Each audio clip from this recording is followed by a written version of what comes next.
Assalamualaikum warahmatullahi wabarakatuh. Selamat siang anak-anak. Semoga selalu sehat, selalu semangat untuk mengikuti pembelajaran jarak jauh di tengah pandemi COVID-19 yang sampai hari ini masih belum juga selesai. Ini merupakan pertemuan kita yang terakhir di bab yang pertama. Materi kita pada kesempatan kali ini adalah upaya penegakan hak asasi manusia. Pada pertemuan sebelumnya kita sudah membahas tentang konsep hak asasi dan kewajiban asasi manusia, bahwa manusia itu lahir ke dunia membawa dua hal sekaligus. Pertama, dia punya hak, yang kedua dia punya kewajiban. Baik hak asasi maupun kewajiban asasi manusia ini melekat sebagai sebuah anugerah yang sifatnya kodrati yang datang dari Allah Subhanahu wa taala, yang datang dari Tuhan yang Maha Esa. Maka hak asasi dan kewajiban asasi ini dua-duanya harus dijalankan. Orang tidak boleh hanya menuntut haknya, tetapi tidak melaksanakan kewajiban yang ada padanya dengan sebaik-baiknya. Kemudian kita juga sudah membahas tentang hubungan antara sila-sila yang ada pada Pancasila dengan hak asasi manusia. Jadi Pancasila itu punya 3 macam nilai, kemarin sudah kita bahas. Ada nilai ideal, ada nilai instrumental, ada nilai praksis. Nilai praksis itu adalah nilai Pancasila yang diimplementasikan dalam kehidupan kita sehari-hari atau langsung kita temukan prakteknya pada kehidupan masyarakat Indonesia. Nilai instrumental itu adalah nilai Pancasila yang merupakan penjabaran dari nilai-nilai dasar yang ada pada Pancasila, baik dalam Undang-Undang Dasar, Tap MPR, Undang-Undang maupun peraturan hukum yang lainnya. Sementara nilai ideal itu merupakan nilai dasar dari Pancasila itu sendiri. Contohnya nilai Tuhan yang Maha Esa misalnya itu menjamin adanya pengakuan terhadap kebebasan untuk beragama dan berkeyakinan di Indonesia. Baik. Kemudian di pertemuan ketiga kita sudah membahas tentang kasus-kasus pelanggaran HAM di Indonesia. Kita sudah membahas juga faktor-faktor yang menyebabkan terjadinya kasus pelanggaran HAM, baik faktor internal maupun faktor eksternal. Faktor internal kemarin adalah faktor yang berasal dari dalam diri si pelaku pelanggar HAM. Ada sikap egois, adanya kurangnya kesadaran terhadap pengakuan hak asasi manusia, dan apa yang terakhir kemarin itu, adanya kurangnya toleransi atau tidak adanya penghargaan, tidak adanya sikap untuk menghormati, menghargai adanya perbedaan di tengah-tengah masyarakat. Kemudian yang kedua kita kenal dengan faktor eksternal. Faktor eksternal itu faktor yang berasal dari luar diri si pelaku pelanggar HAM. Bisa karena penyalahgunaan kekuasaan, kemudian penyalahgunaan teknologi dan informasi, lalu ada supremasi hukum yang belum ditegakkan secara maksimal, kesenjangan sosial ekonomi, dan lain sebagainya. Baik, pada kesempatan kali ini kita akan membahas bagaimana upaya yang dilakukan oleh pemerintah dan juga masyarakat untuk menegakkan hak asasi manusia di Indonesia. Jadi setelah kita belajar bagaimana kasus pelanggaran HAM itu terjadi, lalu langkah apa yang dilakukan oleh pemerintah agar hak asasi manusia itu bisa ditegakkan, bisa dihormati, bisa dijunjung tinggi, baik oleh pemerintah maupun oleh warga masyarakat yang ada di Indonesia. Upaya pemerintah dalam menegakkan hak asasi manusia. Karim Suryadi menegaskan bahwa bangsa Indonesia dalam proses penegakan selalu sangat mempertimbangkan dua hal di bawah ini. Pertama, kedudukan negara Indonesia sebagai negara yang berdaulat. Kedaulatan kita bagi dua, ada kedaulatan ke dalam, ada kedaulatan keluar. Kedaulatan ke dalam itu adalah kedaulatan yang berhubungan dengan bagaimana negara itu menjalankan kekuasaannya dalam negeri. Mulai dari mengatur penduduknya, membuat undang-undang, mengatur hukum, membuat mata uang, dan lain sebagainya. Kedaulatan keluar itu berhubungan dengan konteks bagaimana suatu negara itu berhubungan dengan negara lain yang ada di dunia. Dia melakukan perjanjian diplomatik, memutuskan hubungan diplomatik, menyatakan damai, menyatakan perang, membuat perjanjian internasional, dan lain sebagainya. Oke. Indonesia adalah negara yang berdaulat secara penuh, baik secara hukum, sosial, maupun politik. Harus dipertahankan dalam keadaan apapun sesuai dengan prinsip-prinsip yang dianut dalam Piagam PBB. Kedua, dalam pelaksanaannya, pemerintah harus tetap mengacu kepada ketentuan-ketentuan hukum internasional mengenai hak asasi manusia, kemudian menyesuaikan dan memasukkannya ke dalam sistem hukum nasional serta menempatkannya sedemikian rupa sehingga merupakan bagian yang tidak terpisahkan dari sistem hukum nasional. Jadi, yang harus diingat pertama, kita ini bangsa yang berdaulat. Kita tidak boleh tunduk, ya kan, kepada negara yang lain. Kita sejajar dengan negara-negara lain yang ada di dunia. Oke, kita sejajar dengan negara-negara lain yang ada di dunia. Walaupun pada prakteknya memang tidak seperti itu. Di dalam konteks pergaulan internasional, sering kita temukan ada satu negara yang lebih superpower dan mendominasi negara yang lain. Walaupun sebenarnya hal tersebut tidak sesuai dengan piagam dari PBB. Karena semua negara yang sudah merdeka, mereka punya kedaulatan dan mereka ini seharusnya bisa berdiri sama tinggi dan duduk sama rendah. Oke. Walaupun negara kita negara yang berdaulat, akan tetapi dalam masalah HAM, kita juga tetap mengacu kepada ketentuan-ketentuan hukum internasional mengenai HAM. Lalu, sebagian dari hukum internasional itu atau perjanjian internasional itu diratifikasi. Diratifikasi itu maksudnya poin-poinnya, pasal-pasalnya dimasukkan ke dalam peraturan perundang-undangan. Mulai dari undang-undang dasar, undang-undang maupun peraturan lain yang ada di Indonesia. Jadi diratifikasi ketika piagam internasional itu sesuai dengan hukum yang ada di Indonesia. Kita masukkan ke dalam peraturan perundang-undangan yang ada di Indonesia sehingga menjadi bagian dari sistem hukum nasional. Nah, lalu apa upaya pemerintah yang dilakukan untuk menegakkan hak asasi manusia? Yang pertama, pemerintah membentuk Komisi Nasional Hak Asasi Manusia atau Komnas HAM. Komnas HAM dibentuk pada 7 Juni 1993 melalui keputusan Presiden atau Kepres nomor 50 tahun 1993. Jadi Komnas HAM ini sudah ada sejak akhir masa Orde Baru ya, 5 tahun. Orde Baru itu selesai tanggal berapa? 5 Mei 98 ya. Tanggal 7 Juni 93 pemerintah Indonesia membentuk Komnas HAM dengan Kepres nomor 50 tahun 93. Lalu apa tugas dan wewenangnya? Yang pertama, Komnas HAM melakukan perdamaian pada kedua belah pihak yang bermasalah. Jadi ketika ada dua pihak yang bermasalah, Komnas HAM berusaha untuk melakukan mediasi, menjadi mediator agar tidak merembet masalahnya itu menjadi pelanggaran HAM. Kemudian menyelesaikan masalah secara konsultasi maupun negosiasi. Jadi negara kita ini ketika ada suatu permasalahan di tengah-tengah masyarakat, negara kita adalah negara yang beradab, mengedepankan musyawarah untuk mencapai mufakat. Karena itulah konsultasi, negosiasi, cara-cara yang bijaksana, cara-cara yang beradab itu lebih dikedepankan daripada melakukan cara-cara kekerasan, apalagi sampai melanggar hukum yang berlaku di Indonesia.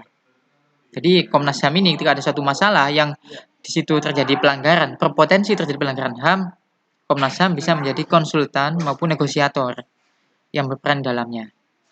Yang ketiga, menyampaikan rekomendasi atas suatu kasus pelanggaran HAM kepada pemerintah dan Dewan Perwakilan Rakyat untuk ditindaklanjuti.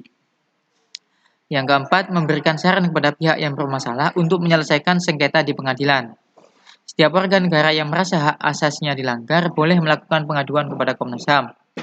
Pengaduan tersebut harus disertai dengan alasan, baik secara tertulis maupun lisan dan identitas pengadu yang benar. Jadi, semua permasalahan termasuk permasalahan hak asasi manusia, karena sudah ada payung hukumnya, sudah ada instrumen hukumnya, memang harus diselesaikan dengan cara-cara yang beradab. Salah satunya adalah dengan membawanya ke jalur hukum, membawanya ke pengadilan. Jadi setiap pengaduan yang datang kepada Komnas HAM itu harus menyertakan alasan baik secara tertulis maupun tidak tertulis dan memberikan identitas pengadu yang benar. Ini buat YouTube rekam. Ini oke, sebentar. Ini materi sebelumnya. Oke. Jadi yang pertama tadi adalah pembentukan Komisi Nasional Hak Asasi Manusia.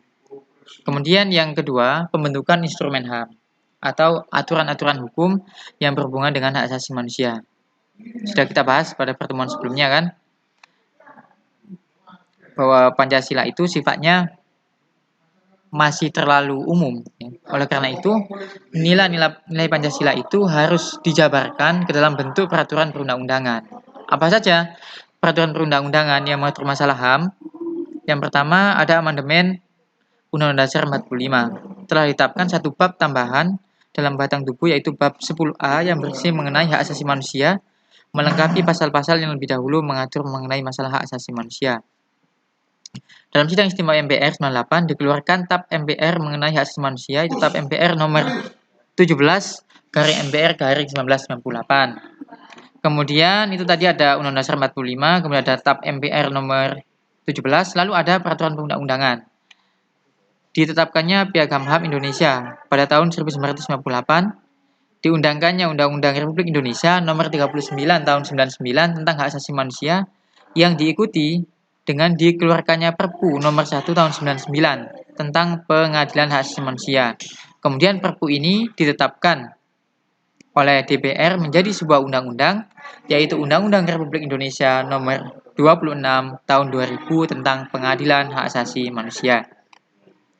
Jadi kasus-kasus pelanggaran HAM, terutama kasus pelanggaran HAM yang berat, seperti kejahatan genosida atau pemusnahan satu kelompok suku bangsa, itu harus diselesaikan lewat pengadilan HAM setelah terbentuknya pengadilan HAM di Indonesia.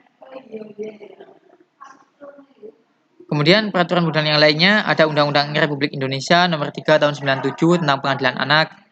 Kenapa ada pengadilan anak? Karena anak ini beda dengan orang dewasa. Walaupun mereka melakukan pelanggaran hukum, pengadilan mereka tetap berbeda dengan orang yang sudah dewasa. Kemudian ada Undang-Undang RI nomor 23 tahun 2002 tentang perlindungan anak dan Undang-Undang Republik Indonesia nomor 11 tahun 2012 tentang sistem peradilan anak. Indonesia juga meratifikasi instrumen internasional selama tidak bertentangan dengan Pancasila dan Undang-Undang Dasar 45. Instrumen internasional yang telah diratifikasi diantaranya adalah sebagai berikut. Ada Konvensi Jenewa, ada Konvensi tentang Hak Politik Kaum Perempuan, Konvensi tentang penghapusan segala bentuk diskriminasi terhadap perempuan, ada Konvensi Hak Anak, Konvensi pelarangan pengembangan, produksi, dan penyimpangan senjata biologis dan beracun serta pemusnahannya, dan Konvensi Internasional terhadap Anti-Apartheid dalam olahraga, International Convention Against Apartheid in Sports. Ada konvensi menentang penyiksaan dan perlakuan atau penghukuman lain yang kejam, tidak manusiawi, atau merendahkan martabat manusia. Ada konvensi Organisasi Buruh Internasional nomor 87 tahun 98 tentang kebebasan berserikat dan perlindungan hak untuk berorganisasi. Jadi buruh ini mereka juga punya hak untuk berserikat, berorganisasi. Mereka juga punya kebebasan untuk menyampaikan pendapat. Sering kita lihat setiap tanggal berapa itu Hari Buruh Internasional, buruh-buruh Indonesia, serikat pekerja, mereka melakukan demonstrasi menuntut agar ya macam-macam bentuknya seperti penghapusan outsourcing, kemudian kenaikan UMR dan lain sebagainya. Ini bagian dari hak buruh yang dilindungi oleh undang-undang. Nah, ini sebenarnya merupakan konvensi organisasi buruh internasional yang sudah diratifikasi oleh pemerintah Republik Indonesia. Lalu ada konvensi internasional tentang penghapusan semua bentuk diskriminasi rasial. Ya, tidak boleh lagi ada diskriminasi yang berhubungan dengan masalah warna kulit, suku, agama, dan lain sebagainya. Lalu ada Kovenan Internasional tentang hak sipil dan politik dan Kovenan Internasional hak-hak ekonomi, sosial, dan budaya. Ini merupakan peraturan-peraturan perundang-undangan yang mengatur tentang masalah hak asasi manusia. Kemudian yang ketiga, upaya yang dilakukan pemerintah untuk menegakkan HAM adalah pembentukan pengadilan hak asasi manusia. Pengadilan HAM dibentuk berdasarkan Undang-Undang Republik Indonesia nomor 26 tahun 2000. Ingat ya, Undang-Undang berapa? Undang-Undang Republik Indonesia nomor 26 tahun 2000. Pengadilan HAM adalah pengadilan khusus terhadap pelanggaran HAM yang berat yang diharapkan dapat melindungi hak asasi manusia baik perseorangan maupun masyarakat. Pengadilan HAM menjadi dasar bagi penegakan kepastian hukum, keadilan, dan perasaan aman baik perseorangan maupun masyarakat. Jadi, pengadilan HAM ini yang dibentuk berdasarkan Undang-Undang Republik Indonesia nomor 26 tahun 2000 hanya menangani kasus pelanggaran HAM yang berat. Nah, contohnya apa? Sekarang kita lihat. Apa yang dimaksud dengan pelanggaran HAM yang berat?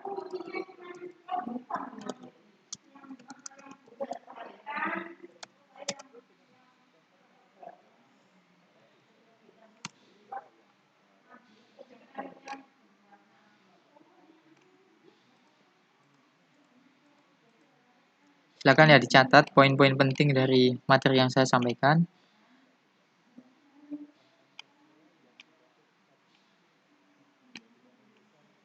Jadi pelanggaran HAM itu adalah setiap perbuatan seseorang atau sekelompok orang, termasuk aparat negara, baik disengaja maupun tidak disengaja, yang secara hukum mengurangi, menghalangi, membatasi, dan atau mencabut HAM seseorang atau sekelompok orang yang dijamin oleh undang-undang, dan tidak didapatkan atau dikhawatirkan tidak akan memperoleh penyelesaian hukum yang adil dan benar berdasarkan mekanisme hukum yang berlaku. Jadi kalau kita bisa lihat, jadi semua perbuatan, baik yang dilakukan oleh seseorang atau sekelompok orang, bahkan oleh pemerintah sekalipun, kalau dia menyebabkan terjadinya pelanggaran HAM seseorang atau kelompok orang yang dijamin oleh undang-undang, maka itu bisa kita sebut sebagai pelanggaran HAM. Lalu pelanggaran HAM ini kita bisa klasifikasikan menjadi dua. Ada pelanggaran HAM yang ringan, ya. Pelanggaran yang derogable, bersifat hak-haknya boleh dikurangi atau dibatasi pemenuhannya oleh negara ya.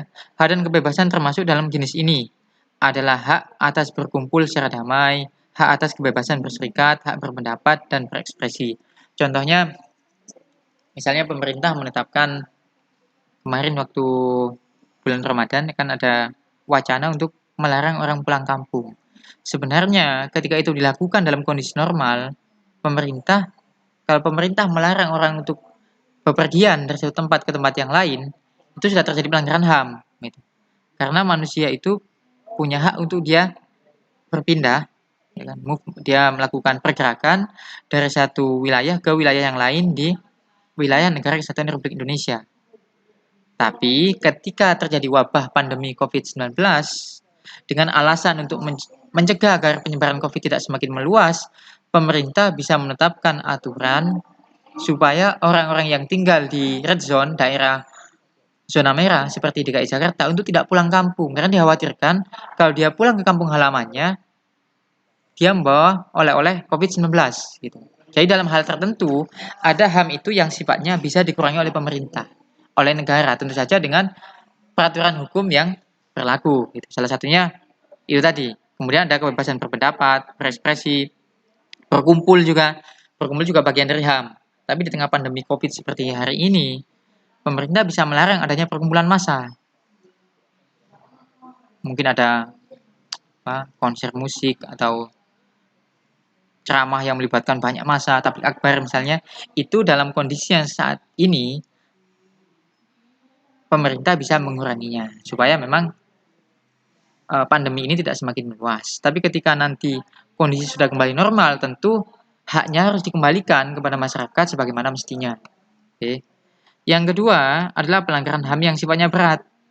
Pelanggaran HAM yang bersifat non-derogable right, yang haknya tidak dapat dikurangkan dalam keadaan apapun, termasuk pelanggaran HAM yang berat.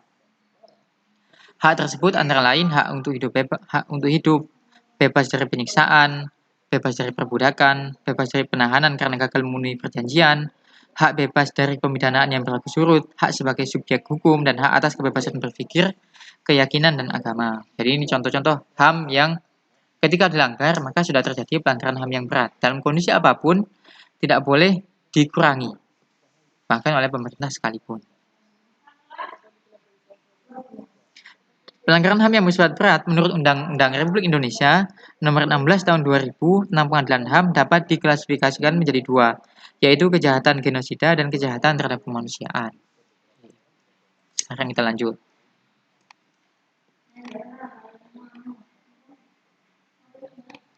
Ini tadi upaya yang dilakukan pemerintah, ya, untuk menegakkan HAM. Nah sekarang bagaimana upaya pencegahannya? Bagaimana upaya pencegahan yang dilakukan supaya tidak terjadi pelanggaran HAM? Sebab pepatah kan mengatakan mencegah lebih baik daripada mengobati. Daripada kita sudah terjadi pelanggaran HAM, ya lebih baik kita berusaha semaksimal mungkin supaya pelanggaran HAM ini bisa dicegah. Yang pertama adalah menegakkan supremasi hukum dan demokrasi. Pendekatan hukum dan pendekatan dialogis harus dikemukakan dalam rangka melibatkan partisipasi masyarakat dalam kehidupan berbangsa dan bernegara. Sekali lagi, memang supremasi hukum ini merupakan hal yang paling dasar yang harus diwujudkan oleh pemerintah, yang harus diwujudkan dalam konteks negara kesatuan Republik Indonesia. Pasal 1 ayat 3 Undang-Undang Dasar 45 menyatakan bahwa negara Indonesia adalah negara hukum atau rektat, bukan makstat, bukan negara kekuasaan. Jadi ketika ada satu kelompok misalnya yang dianggap melanggar hukum, maka kelompok yang lain tidak bisa main persekusi begitu saja. Nah, sering kan hari ini kita lihat berbagai kasus yang terjadi ditayangkan di media-media sosial atau televisi, ketika ada satu kelompok yang dianggap kelompok ini menyebarkan paham yang bertentangan dengan Pancasila, dianggap dia membahayakan dengan NKRI, tiba-tiba dipersekusi begitu saja. Atau pengajiannya dibubarkan misalnya. Padahal yang seharusnya dipakai oleh ormas yang katanya ingin membela Pancasila itu justru melanggar hukum itu sendiri. Yang harus dilakukan seharusnya, kalaupun memang ada ormas, ada kelompok, atau ada person yang menyebarkan paham-paham yang bertentangan dengan Pancasila, ya ada aparat kepolisian, laporkan kepada aparat kepolisian, laporkan kepada aparat penegak hukum.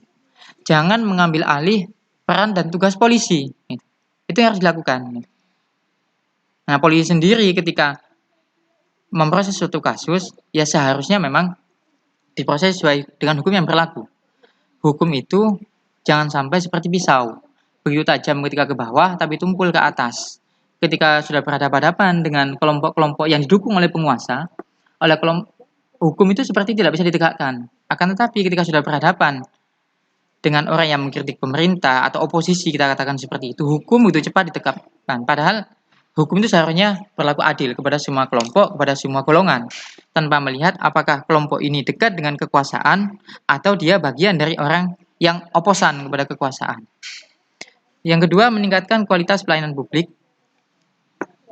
Sudah jelas sering kita dengar kan, kualitas pelayanan publik ini terutama untuk masyarakat menengah ke bawah kadang-kadang tidak sama. Misalnya kita sering mendengar ada orang dalam kondisi yang sudah sakit, ya kan, kalau tidak ditolong dia bisa meninggal dunia, bisa kehilangan nyawa. Tapi karena proses pengurusan administrasi yang berbelit-belit,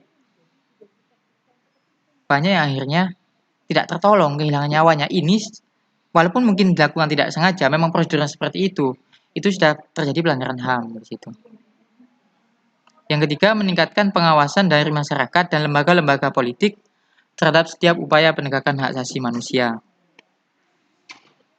Peran serta masyarakat tetap harus aktif mengawasi ketika terjadi pelanggaran HAM.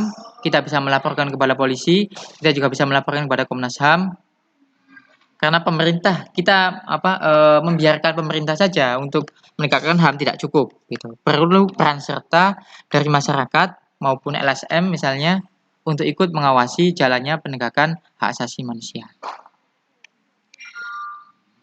Kemudian yang keempat, meningkatkan penyebarluasan prinsip-prinsip HAM kepada masyarakat melalui lembaga pendidikan formal maupun non-formal. Salah satunya melalui pembelajaran pendidikan kewarganegaraan seperti yang hari ini kita lakukan.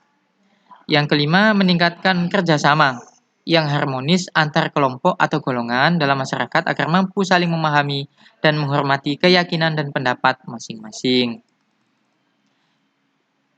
Ini juga penting bagaimana masing-masing kelompok, memang bangsa Indonesia ini beragam, sukunya banyak, agamanya banyak, pendapatnya dalam masalah kenegaraan juga sangat beragam. Ketika pemerintah mengambil suatu kebijakan, pasti di bawah itu ada yang pro, ada yang kontra. Tapi walaupun demikian, itu bagian dari dinamika kita berbangsa, bernegara, berdemokrasi. Karena itu memang dialog antar kelompok yang berbeda itu harus dikedepankan daripada menggunakan cara-cara kekerasan yang bisa melanggar hak asasi manusia kelompok yang lain. Nah, perlu adanya seperti itu, dialog, ya kan? Perlu dialog. Ya, dialog baik antar ormas, antar agama, antar suku, sehingga perbedaan-perbedaan yang ada itu tidak sampai menjadi faktor penyebab terjadinya pelanggaran hak asasi manusia. Salah satu cara untuk mengharmonisasikan hak dan kewajiban asasi manusia dalam kehidupan sehari-hari adalah dengan menghindarkan diri kita dari sikap egois atau terlalu mementingkan diri sendiri. Sikap egois dapat menyebabkan seorang untuk selalu menuntut haknya sementara kewajibannya sering dia abaikan. Jadi intinya, ya kan, kita jangan hanya pandai menuntut hak, tapi juga harus pandai menjalankan kewajiban yang melekat pada diri kita sebagai manusia. Kalau semua orang sadar bahwa dia punya hak tapi juga dia punya kewajiban, akan tercipta harmonisasi atau keseimbangan antara hak dan kewajiban di tengah-tengah masyarakat. Yang ujung-ujungnya diharapkan bahwa pelanggaran HAM yang terjadi itu bisa dikurangi dari hari ke hari. Oke, itu saja anak-anak yang bisa saya sampaikan pada kesempatan kali ini. Mudah-mudahan apa yang saya sampaikan bermanfaat. Alhamdulillah. Insya Allah minggu depan kalau tidak ada halangan kita akan melakukan ulangan harian untuk bab yang pertama. Siapkan diri kalian dengan baik, lengkapi materi-materi yang mungkin masih kurang di catatan kalian, dan yang tugasnya belum dikumpulkan silakan dikumpulkan walaupun sudah terlambat untuk mengumpulkan. Oke. Terima kasih atas perhatiannya. Kurang lebihnya saya mohon maaf. Wassalamualaikum warahmatullahi wabarakatuh.